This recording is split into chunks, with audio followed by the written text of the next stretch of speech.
Who was the richest person who ever lived? Where did he live? What was the source of that unimaginable wealth?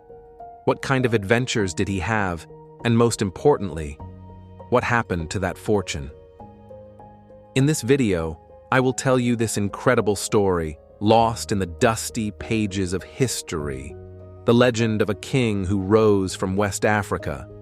And at the end of the video, I will conclude by mentioning a name very different from our protagonist.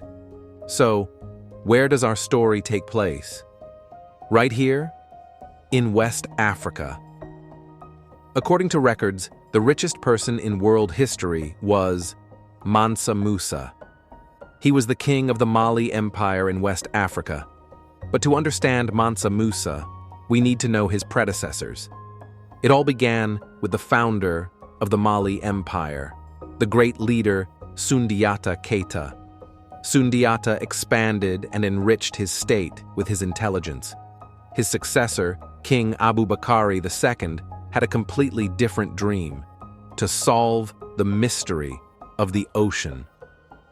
He was so curious about what lay on the other side of the Atlantic that he did something incredible. He set sail into the ocean with a fleet of 2,000 ships. What became of this mysterious journey is unknown. Perhaps he reached America, or perhaps he was lost in the depths of the ocean. But when he did not return, the man he left behind as his deputy would change the course of history forever. Ascending to the throne at a young age, Mansa Musa took the title Mansa, meaning king. One of Mansa Musa's first acts was to create an unstoppable force.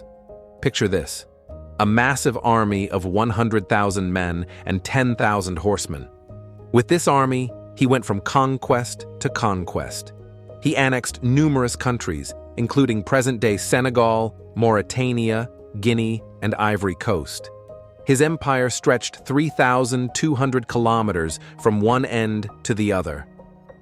However, it wasn't just the power of his sword that wrote Mansa Musa's name in history. His true strength came from his intellect. He knew that a true empire was ruled by wisdom, not by force. He did not interfere with the culture or beliefs of the peoples he conquered.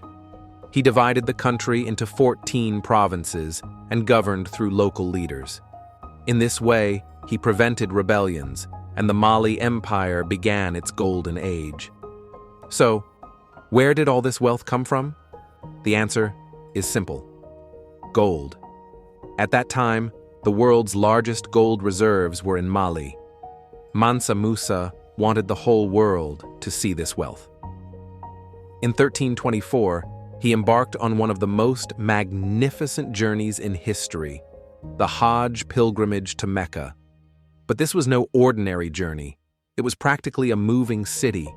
Imagine 60,000 people, all dressed in the finest silk garments, 12,000 slaves, carrying 1.8 kilograms, 4 pounds, of pure gold, 100 camels, carrying 130 kilograms, nearly 300 pounds, of gold dust.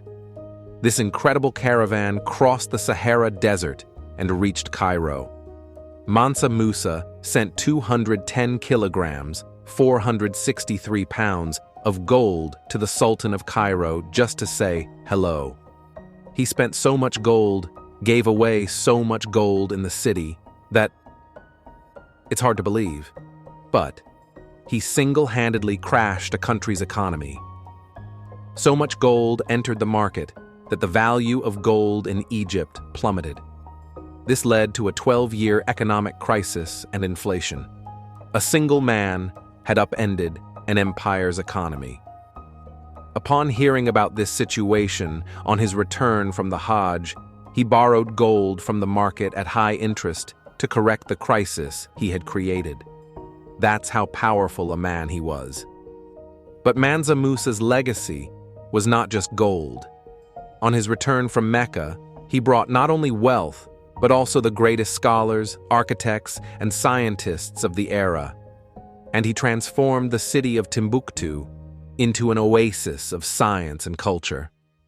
With the universities, libraries, and mosques built during that time, Timbuktu became a center of knowledge. So what happened next? What became of that glorious empire, that unimaginable fortune? Mansa Musa passed away from natural causes in 1337 after a reign of about 25 years. He was approximately 57 years old. He died in his country, Mali, after completing his legendary Hajj and turning Timbuktu into a center of learning. His sons, who succeeded him, could not manage the vast lands and wealth of the empire with the same success. This led to the gradual weakening and eventual disintegration of the Mali Empire. Unfortunately, those who came after such a competent leader did not share the same vision. The wealth was plundered by internal and external enemies, and the empire eventually shrank and disappeared. Today, it is said that Mansa Musa's fortune could be worth many times more than $400 billion. And one can't help but wonder, what if that legacy had been protected? If that wealth had remained in Africa today, could the fate of the continent and its people have been completely different?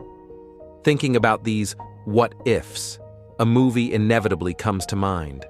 Black Panther, and its fictional country Wakanda, a dream of a nation that, just like Mansa Musa's Timbuktu, uses its wealth and knowledge for its people.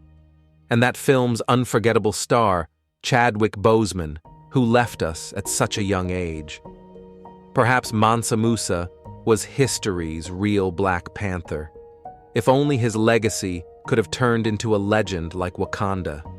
If only that wealth had remained in those lands. I dedicate this video to the memory of Chadwick Boseman and to the oppressed, persecuted, and honorable peoples of Africa. See you in the next video.